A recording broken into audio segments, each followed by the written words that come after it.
ईद आई आशिकन जी ईद आई या राजा रियाज़ हुसैनी बेड़ा सरी प्या आशिकन जी ईद आई भाग भरी प्या आयो अमीलाद नबी जो नबी नबी नबी दुनिया सजी में ऐलान थी वयो आयो अमीलाद नबी जो हो रब जे तरफा एहसान थी वयो आयो अमीलाद नबी जो नबी नबी नबी जुल्मो से तमजा कोट गिरी प्या बुत खानने माँ बुत रही प्या जुल्मो से तमजा कोट गिरी प्या बुत खानने माँ बुत रही प्या खुश ही ज़मीं खुश ही ज़मीं आसमान थी वयो आयो अमीलाद नबी जो नबी नबी नबी दुनिया सजी में ऐलान थी वयो आयो अमीलाद नबी जो हो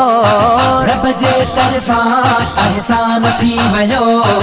आयो अमीलाद नबी जो नबी नबी नबी आए सजण जे रंगर जीरा जादे कदे खुशियुनि जा मेला मचीरा आए सजण जे रंगर जीरा जादे कदे खुशियुनि जा मेला मचीरा नूर सा रोशन ही जहान थी वयो आयो अमीलाद नबी जो नबी नबी नबी दुनिया सजी में ऐलान थी वयो आयो अमीलाद नबी जो हो रब जे तरफा एहसान थी वयो आयो अमीलाद नबी जो नबी नबी नबी सालों साले खुशियों करे प्यो अबू बकर साईं सो उठ को है प्यो सालों साले खुशियों करे प्यो अबू बकर साईं सो उठ को है प्यो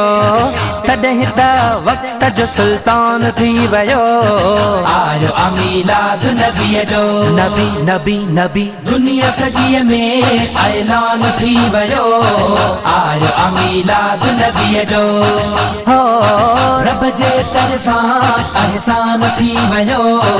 आयो अमीलाद नबी जो नबी नबी नबी घर सजाए खुशियों कंदासी रब जे महबूब जो मीलाद कंदासी घर सजाए खुशियों कंदासी रब जे महबूब जो मीलाद कंदासी खुशियों ॾिसी रंग हो खुशियों ॾिसी रंज अशैतान थी वयो आयो अमीलाद नबी जो नबी नबी नबी दुनिया सजी में ऐलान थी वयो आयो अमीलाद नबी जो हो रब जे तरफा एहसान थी वयो आयो अमीलाद नबी जो नबी नबी नबी अरे बाबू गाड़ी नाते लिखे थो हुसैनी हसन शाहजहान खुशी थे थो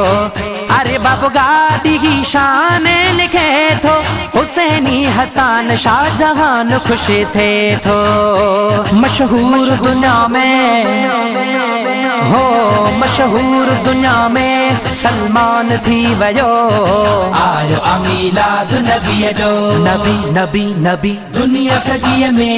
ऐलान थी वयो आयो अमीलाद नबी जो हो रब जे तरफा एहसान थी वयो आयो अमीलाद नबी जो आयो अमीलाद नबी जो आयो अमीलाद नबी जो